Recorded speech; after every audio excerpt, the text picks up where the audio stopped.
Menghadapi Piala Asia 2027, saudara-saudara, Singapura memastikan akan menjalani pertandingan pemanasan di FIFA Matchday November dengan menggelar turnamen yang melibatkan Brasil dan Jepang. Wah, gokil, gokil, gokil, gokil. Tapi pertanyaannya ya, kenapa nggak ngundang King Indo ya? Katanya PSSI punya jaringan sampai Antartika. Katanya PSSI jago lobby. Halo saudara-saudara, jumpa lagi dengan komentator gadungan di sini. Dengan komentator yang gadungan.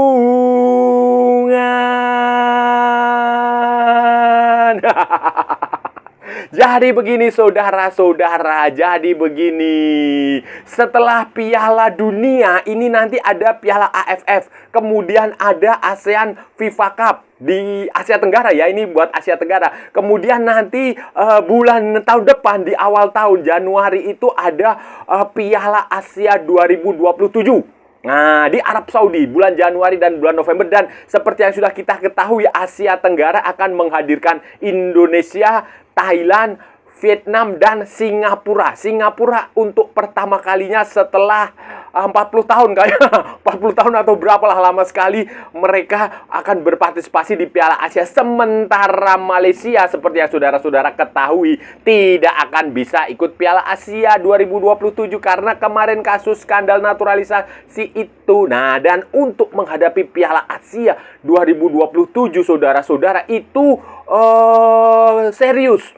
Beberapa negara Asia Tenggara, Indonesia tentu saja itu John Herman sudah memastikan akan memasang pemain-pemain utama nanti di Piala Asia 2027, walaupun PSSI mengganggu sedikit dengan target remeh-temeh, target Piala Kaleng ASEAN, Piala AFF dan ASEAN FIFA Cup, remeh-temeh. Tetapi John Herman memang fokus ke Piala Asia 2027. Kemudian Thailand juga sama, pelatih dia si Hudson itu juga fokus ke situ. Dia sudah memastikan bahwa nanti di Piala AFF 2026 ini Thailand hanya akan diperkuat pemain-pemain lokal dan pemain-pemain muda di kompetisi Thailand. Hanya Vietnam yang tampaknya serius di Piala AFF, walaupun saya nggak tahu nanti di Piala Asia mereka juga sudah memikirkan sampai ke Piala Asia atau belum, saya kurang paham. Tetapi yang satu lagi, Singapura ini ya saudara-saudara, ini debutan, bukan debutan ya, mereka sudah absen lama lah, absen lama dari Piala Asia. Mereka kembali tampil ke Piala Asia dan kemarin mereka lolos setelah mengalahkan, menyingkirkan Hong Kong di kualifikasi. Mereka satu grup dengan Hong Kong, dipimpin oleh pelatih lokal pula, si Gavin. Nah, Gavin siapa ya? Gavin Lee atau Gavin siapa gitu. Nah, itu dan di pelatih lokal dari 4 negara ASEAN ini, dia hanya satu-satunya yang pakai pelatih lokal. 3 pelatih ASEAN lainnya yang ikut Piala Asia pelatih asing. Nah, ini si Gavin ini. Dan Singapura juga sudah merencanakan sejumlah pertandingan uji coba internasional FIFA Matchday nanti setelah FIFA ASEAN Cup di bulan September Oktober. Nanti di bulan November, Singapura sudah memastikan akan menghadapi FIFA Matchday dengan lawan yang tangguh sebagai bagian dari persiapan untuk Piala Asia 2027. Piala Asia nanti, saudara-saudara, Singapura itu tergabung bersama Australia, Tajikistan, dan Irak. Nah, 2 negara yang ikut Piala Dunia. Australia lolos ke fase knockout ke babak 32 besar, sementara Irak terhenti di fase grup dengan sejumlah pembantaian yang dialami. Kemudian Tajikistan, tim dari Asia Utara, pecahan Uni Soviet. Di konfederasi situ Asia Utara apa Asia Barat ya, situlah. Pokoknya Tajikistan sebagai tim yang kuda hitam. Jadi Singapura kalau melihat komposisi seperti ini ya peluangnya setidaknya menjadi salah satu negara yang lolos dari peringkat ketiga. Peringkat ketiga terbaik itu ya terbuka. Nah, untuk menghadapi turnamen sekelas Piala Asia yang bergengsi dan bermartabat, jauh lebih penting dari Piala AFF, Piala Kaleng, itu Singapura sudah mempersiapkannya jauh-jauh hari. Gavin Lee selaku pelatih itu sudah meminta kepada Football Association of Singapore, Asosiasi Sepak Bola Singapura, untuk memilihkan calon lawan yang berbobot, berkualitas. Dan tidak tanggung-tanggung, saudara-saudara, pada bulan November atau 2 bulan sebelum turnamen ini, Singapura memastikan akan menggelar turnamen mini di Singapura. Di Singapura dengan mengundang dua tim Piala Dunia. Dua tim Piala Dunia, dua tim kelas dunia lah, saudara-saudara. Itu adalah Jepang dan Brasil. Jadi mereka sebenarnya mengundang 3 tim. Tetapi satu tim lagi dari Amerika Selatan ini sedang dicari, sedang dilobi, dinego, apakah berhasil atau tidak. Tetapi yang sudah pasti menyatakan kebersediaannya untuk bermain adalah Jepang dan Brasil. Ini adalah dua lawan yang luar biasa lah. Kemarin Piala Dunia ini yang barusan berlangsung nih, Piala Dunia Jepang ketemu Brasil kan, itu Jepang kalah dramatis menit ke 95. Golnya siapa itu, Martinelli atau siapalah itu, pokoknya saya lupa. Itu menit ke 95 dari 96. Perpanjangan waktunya, additional time-nya. Gokil. Dan ya, ini lawan yang bagus. Saya nggak tahu bagaimana formanya, tapi kemungkinan sih dua negara ini akan sama-sama dicoba. Singapura akan menghadapi Jepang, Singapura akan menghadapi Brasil. Ini akan bagus lah bagi perkembangan sepak bola Singapura, karena mereka akan mendapatkan lawan yang bagus. Kalau hanya Piala AFF, Piala ASEAN FIFA Cup kan lawannya hanya lokal-lokal aja lah. Kalau paling jauh juga sampai Hong Kong. Selebihnya lokal-lokal. Tapi kalau dengan Jepang, dengan Brasil menuju Piala Asia 2027 itu ya bagus. Terlepas nanti apakah Singapura juga akan menjadi ladang pembantaian atau tidak, itu urusan kedua. Yang penting adalah mereka mendapatkan lawan yang bagus. Nggak tahu kenapa Singapura tidak mengundang PSSI. Ya, bukankah selama ini PSSI dilabeli sebagai pengurus-pengurusnya dilabeli sebagai jago lobby, punya jaringan luas sampai ke Antartika. Bahkan ketua umumnya tuh sering foto-foto sama pemain-pemain. Jangankan kalau cuma untuk foto-foto dengan pemain, ngapain jadi ketua umum? Saya waktu jadi wartawan, liputan Piala Eropa, liputan Liga Champion, saya juga foto sih banyak dengan pemain, dengan Cesc Fabregas, dengan Vicente Del Bosque bahkan. Buat apa? Jadi itu kenapa? Pertanyaannya adalah kenapa PSSI tidak diundang? Itu aja. Apakah Singapura tidak menganggap PSSI atau bagaimana? Atau PSSI punya rencana lain? Kalau PSSI punya rencana lain, ya saya harap juga PSSI bisa mendapatkan lawan pertandingan untuk tim nasional Indonesia yang kompetitif di bulan November. Karena agendanya kan sudah jelas. Juli ini ada AFF, setelah itu September Oktober ya. September Oktober apa Agustus ya? September Oktober kayaknya. Agustus kan nggak, paling liga baru dimulai nggak mungkin. September Oktober itu kan kemungkinan FIFA ASEAN Cup. Mungkin kita lawan Thailand atau lawan Vietnam, kita nggak tahu, atau lawan Malaysia, kita nggak tahu. Tetapi itu kemudian Novembernya itu kosong. Dari sekarang sebenarnya mulai bisa dinegosiasi. Kalau usul saya sejak jauh-jauh hari, sejak zaman dulu, itu saya minta supaya dicarikan lawan away. Memang untuk mengharapkan negara lain mengundang kita itu hil yang mustahil. Hil yang mustahil kalau kita berharap negara lain yang mengundang kita, itu hil yang mustahil. Tetapi kan kita bisa meminta beruji coba dengan negara lain di kandang mereka. Nanti seluruh biaya kita yang menanggung, biaya transportasi ke sana, kemudian hotel kita yang nanggung, bukan mereka yang nanggung gitu loh. Itu solusinya begitu. Kalau kita menunggu diundang, ya nggak akan ada yang ngundang. Emang kita siapa? Ranking 100 berapa? 20 atau 30-an. Itu mau minta diundang kan nggak mungkin. Jadi kita yang ke sana mengajukan diri untuk menantang. Nah, kita datang ke sana dengan biaya kita sendiri. Nanti ongkosnya ditutup dari mana? Dari stasiun televisi, siaran televisi. Nanti siapa yang menjadi pemegang hak siarnya itu kan bisa. Atau kita cari sponsor untuk membiayai pertandingan ke luar negeri. Itu begitu caranya. Kenapa itu harus dilakukan? Karena selama ini kita sudah over pertandingan dalam negeri, sudah kelebihan pertandingan di kandang. Tim nasional kita itu selalu kalau main di kandang, baik senior, junior, anak-anak, remaja, veteran, itu selalu main di kandang. Kita butuh penyegaran, butuh suasana lain untuk sesekali 1, 2, 3 kali bermain FIFA Matchday di away. Main di FIFA Matchday away itu penting, saudara-saudara, penting karena di situ akan ada faktor mental yang diasah.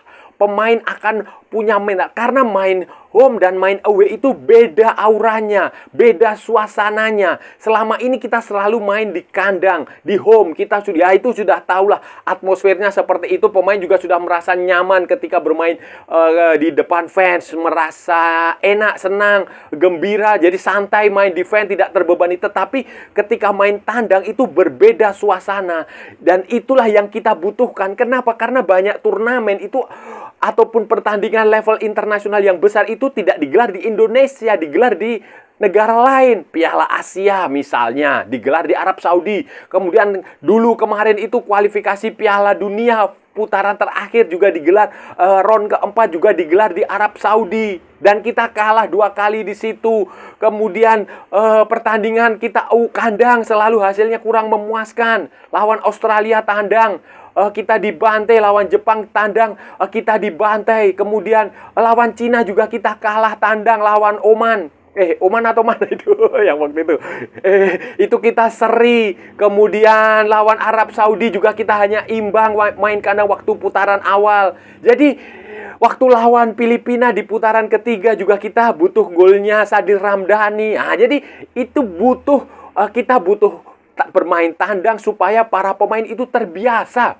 Nggak hanya main kandang, tapi main tandang itu penting. Dan itu mindset itulah yang tidak dimiliki oleh pemain-pemain Indonesia. Walaupun mayoritas pemain di level A, Timnas A ini adalah pemain-pemain abroad, pemain-pemain diaspora. Tetapi tetap saja sebagai sebuah tim itu mereka butuh bermain away. Apalagi pemain-pemain lokal dari Liga Indonesia yang tergabung dalam tim nasional itu kan juga butuh pemain away. Karena mindset di Liga Indonesia itu sejak junior itu selalu ditanamkan, ini kandang kita.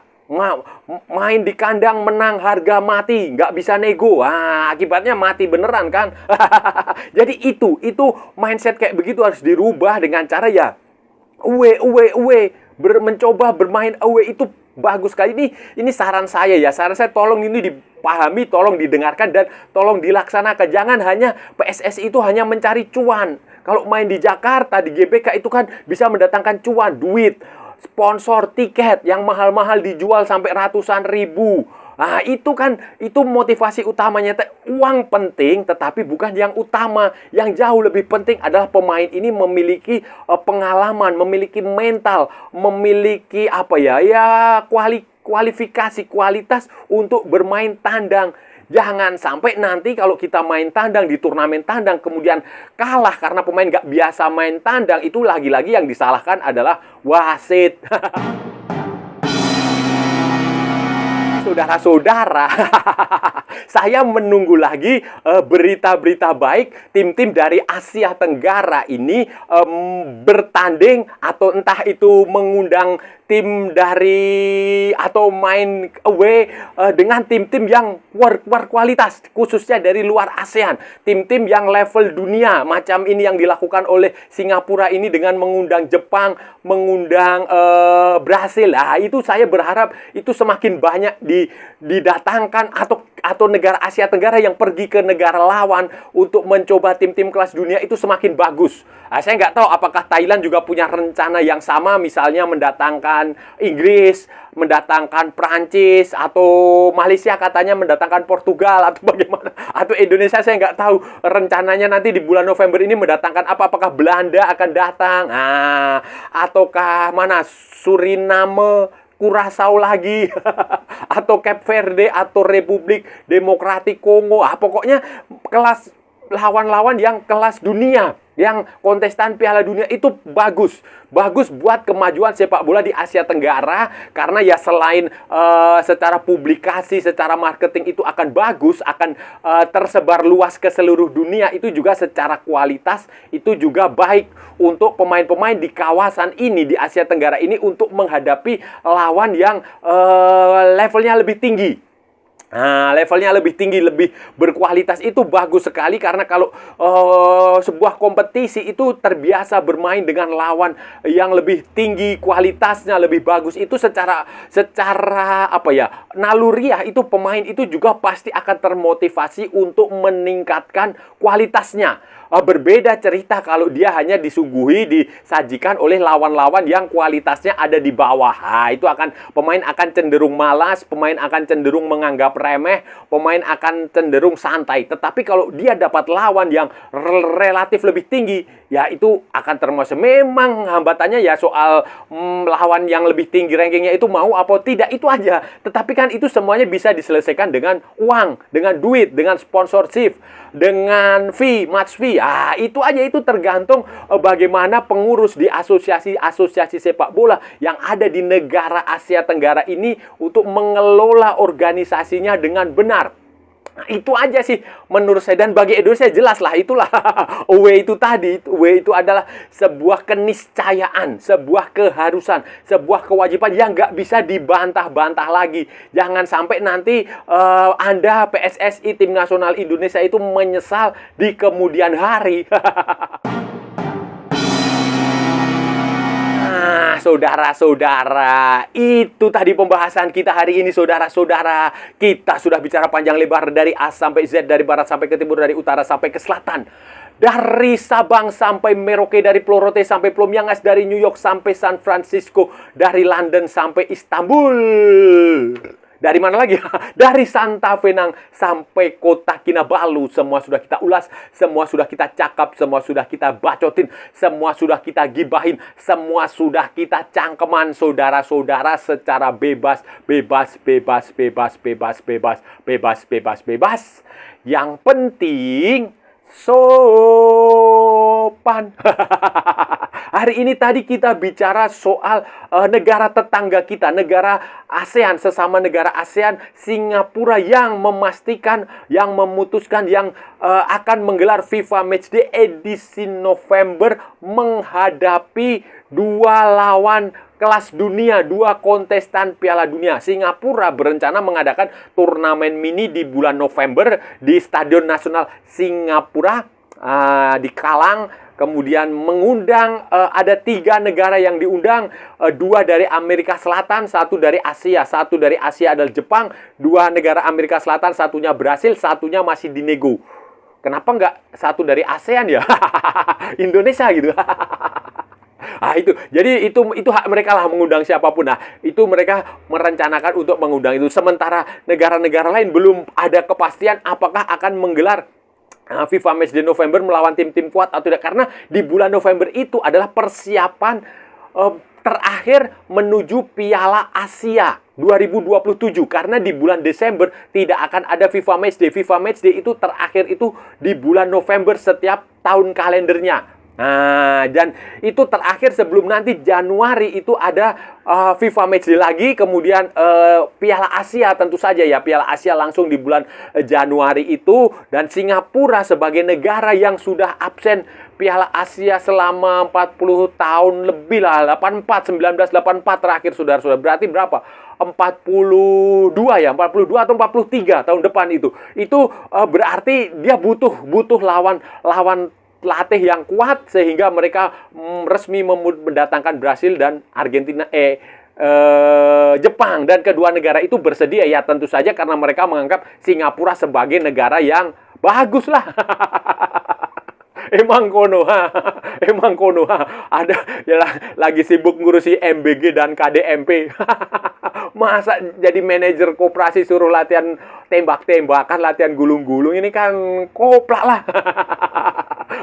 Oke ya saudara-saudara ya, saya rasa udah cukup pembahasan kita kali. Oh ya, dan Indonesia saya harap bisa mencari lawan FIFA Matchday di away. Nah, begitu pula negara-negara ASEAN lain, saya tunggu rencana kalian seperti apa. Nah, oke ya, saya rasa udah cukup. Kalau ada salah-salah, mohon maaf. Namanya juga gadungan, wajar kalau gadungan itu salah. Tetapi kalau benar saudara-saudara, berarti sebuah kebenaran. Kalau saudara-saudara merasa channel ini bermanfaat, berguna, menghibur, menginspirasi, silahkan like, share, and subscribe. Tapi kalau tidak, saudara-saudara, abaikan saja, skip. Jangan ditonton, tetapi jangan nyampah, jangan membuat komentar-komentar yang menghina, menghujat, melecehkan, merendahkan orang maupun negara lain. Santai aja, ini hanya bola, kita cari teman, bukan cari musuh. Ikuti juga akun media sosial Komentator Gadungan, ada di Instagram, ada di Facebook, dan ada di TikTok yang bukan TikTok Shop, saudara-saudaraku semuanya. Oke. Sampai bertemu lagi di edisi-edisi berikutnya dengan tema-tema yang tidak bermanfaat, dengan tema-tema yang tidak berguna, dengan tema-tema yang jauh lebih membagongkan. Salam olahraga dan merdeka.